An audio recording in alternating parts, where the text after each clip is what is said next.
ഷാർജയിൽ 2 വയസ്സുകാരൻ 3-ാം നിലയിലെ സ്റ്റെയർ കേസിലെ ജനാലയിലൂടെ താഴേക്ക് വീണ് മരിച്ച സംഭവത്തിൽ 2 പെൺകുട്ടികൾക്കെതിരെ പോലീസ് അന്വേഷണം ആരംഭിച്ചു.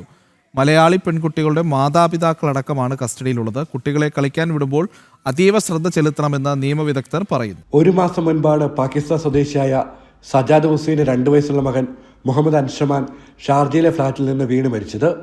സംഭവത്തിൽ ഒരു മലയാളി ഉൾപ്പെടെ അയൽവാസികളായ 2 പെൺകുട്ടികൾക്കെതിരെ ഇപ്പോൾ പോലീസ് അന്വേഷണം ആരംഭിച്ചിട്ടുണ്ട്.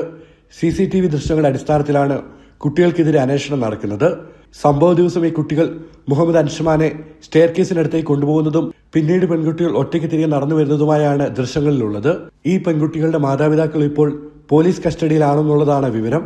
കുട്ടികളെ കളിക്കാൻ വിടുമ്പോൾ മാതാപിതാക്കൾ അതീവ ശ്രദ്ധ ചെലുത്തണമെന്ന് നിയമവിദഗ്ധർ പറയുന്നു. പാരന്റ്സ് ശ്രദ്ധിക്കേണ്ടത് കുട്ടികളെ വിട്ടിട്ട് വരുമ്പോൾ സ്കൂളിൽ അവധി സമയത്തും അവരത് അത്ര ഇമ്പോർട്ടൻസ് കൊടുക്കുന്നുള്ളൂ.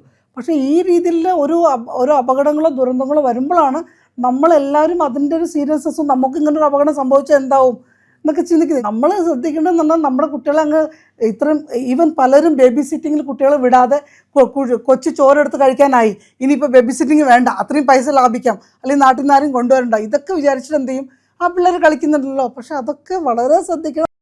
വിശദ വിവരങ്ങൾ അറിയാനാണ് കണ്ണൂർ തമിഴ്നാട് സ്വദേശികളായ 2 കുട്ടികളെ മാതാപിതാക്കളെ പോലീസ് കസ്റ്റഡിയിൽ എടുത്തിരിക്കുന്നത്. സംഭവശേഷം ഇക്കാര്യം കുട്ടികൾ ആരോടും പറഞ്ഞിരുന്നില്ല. ഷാർജ ശിശു സംരക്ഷണ അതോറിറ്റിയാണ് കേസ് കൈകാര്യം ചെയ്യുന്നത്. ജനം, ദുബായ്.